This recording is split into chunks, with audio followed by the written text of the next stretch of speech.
Hi everyone, Teddy Baldassarre with TeddyBaldassarre.com, and in this video we're looking at some newer Aqua Terra models that were released at the end of last year, but I think snuck up on a lot of people. It was not something that everyone talked about. When you see these in person, absolutely phenomenal. These are the new Aqua Terra Turquoise models. So if you're new to this channel, this is where we cover watches available for purchase on our website, TeddyBaldassarre.com, as an authorized dealer. So in this review, I'm going to be handing this off to my colleague, Danny Milton. Danny spent some time with these pieces, and he's going to give you everything you need to know about them if you're interested. Also, if you are interested in these watches, links will be in the description down below to the product page. But without further ado, let's jump into the video and take a closer look at this watch.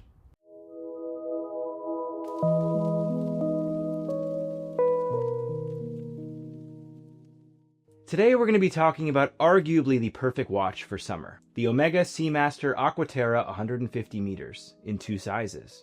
But not just any Aqua Terra, the Turquoise Aqua Terra. Since its release in 2002 and the subsequent revamp in 2017, the Aqua Terra has served as Omega's do-it-all model within the larger Seamaster family.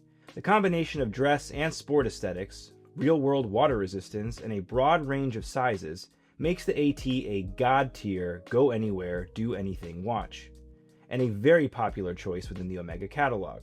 So let's get into what makes this cool, carefree new variant such a compelling addition to one of Omega's best watch lineups, full stop. The relatively new Turquoise Aqua Terra comes in two sizes, 41mm and 38mm, which is my personal favorite size, and from what I understand, it's a fan favorite as well. The dimensions of the stainless steel case check out as follows. The mid-size model is beautifully proportioned with a case height of 12.4mm and a lug-to-lug of 44.9mm, complementing the 38mm diameter.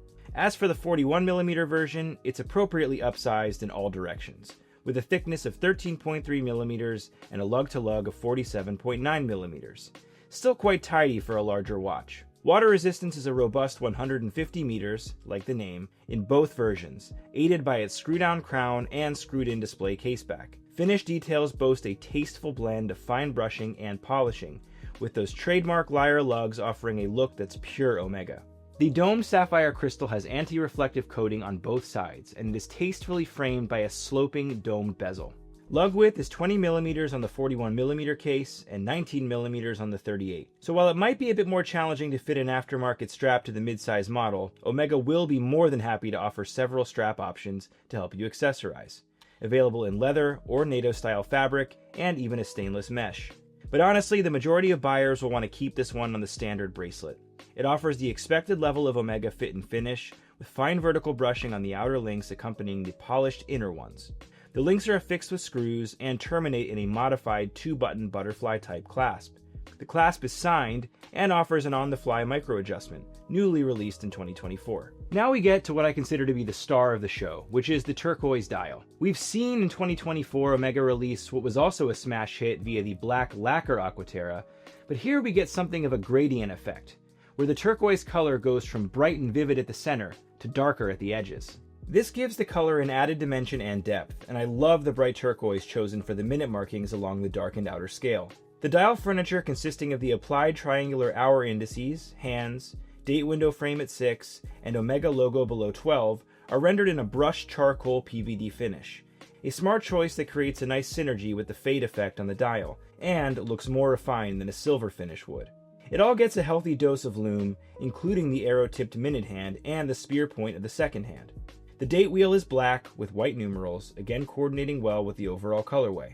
With the white lume popping hard against those darkened hands and markers, legibility is exceptional. And the sum of the parts creates a visual energy that makes for a dynamic presentation that's going to look fantastic under the full summer sun. This is the watch that James Bond would bring on a beach holiday to Jamaica. Now let's talk about what's inside the Aqua Terra, and what else is there really to say about the coaxial calibers Omega uses inside of its watches. The term comes from the coaxial escapement, created in 1976 by master watchmaker George Daniels to improve upon the lever escapement. The coaxial escapement utilizes a system of 3 pallets that separate the locking function from the impulse, resulting in the elimination of the sliding friction of the lever, leading to improved accuracy and longer service intervals. Omega licensed the technology in the 1990s, and it's a standout feature of their lineup to this day. Then there's the Master Chronometer certification, which refers to the grueling raft of tests their watches undergo. It's worth noting that the watches are tested after being cased, as opposed to testing uncased movements. The Master Chronometer certification also tests for magnetic resistance up to 15,000 Gauss, which equals the output of an MRI machine, and the cased watches are further tested for accuracy in 6 different positions at 2 temperatures, as well as their stated water resistance and power reserve. The 38mm Aqua Terra gets the caliber 8800 version, and the 41mm goes with the larger caliber 8900. And while they both offer outstanding chronometric performance and magnetic resistance, there are a few key differences. In the caliber 8800, you get a 55-hour power reserve, a single barrel, 35 joules, and a quick-set date. The 8900, in its use of dual barrels for an extended 60-hour power reserve, ups the joule count to 39, and it trades the quick-set date function for a quick-set jumping hour function, a real game-changer for globetrotters who hop time zones on the regular. Finishing on both movements is what you could call elevated in-house industrial, with rhodium plating, blackened screws, red infilled engraving, and some well-done spiral striping on both the plates and rotor. While it's not on the level of the finest hand finishing techniques, this is an indisputably handsome and supremely competent movement family. Now let's talk about the pros and cons. Now the only real con I can think of here is the boldness of the color choice for the dial. The Aqua Terra has been a playground for color choice, as you can see in the Shades collection, has a vibrant set of colors. But you could argue that this turquoise takes it to another level. The Aqua Terra really speaks to the original Omega Seamaster from the 1940s, so when I think of it, the black lacquer model more represents an evolution of the line. But I can't hate on the color choice here. It is very cool. And when I'm thinking pros, I'm really playing off the quote-unquote cons I used about the dial color, because that color really does sing. I love the gradient effect. And as any Aqua Terra in either the 41 or 38mm size, it's extremely wearable. Sure, I'm partial to 38mm, but I love that this watch exists because with 150 meters of water resistance, it's a great sporty alternative to a dive watch, and there's plenty of people out there that are looking for that alternative. It offers an aesthetic that can lean dressy or casual, and when you fold in the coaxial caliber and the Master Chronometer certification, it's kind of a perfect everyday watch all around.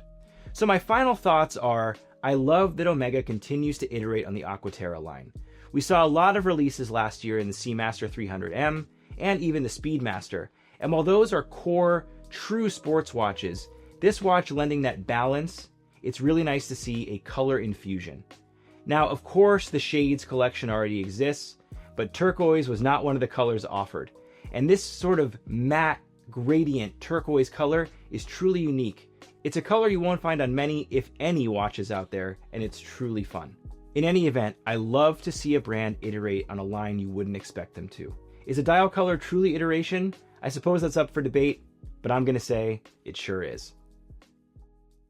All right, everybody, that's all we have for this one. If you enjoyed the video, please give it a thumbs up, subscribe, hit the bell icon. Really do appreciate that, as it does help out the channel. Also, if you are in the market for these watches, they are available on TeddyBaldassarre.com. TeddyBaldassarre.com is an authorized dealer for all the brands that we carry, 35 brands in total. Each purchase from our website comes with quick and fast fulfillment, dedicated customer support, and a full factory warranty for all the products that we offer. But guys, thank you again so much for watching. Be well, and I'll see you all very soon.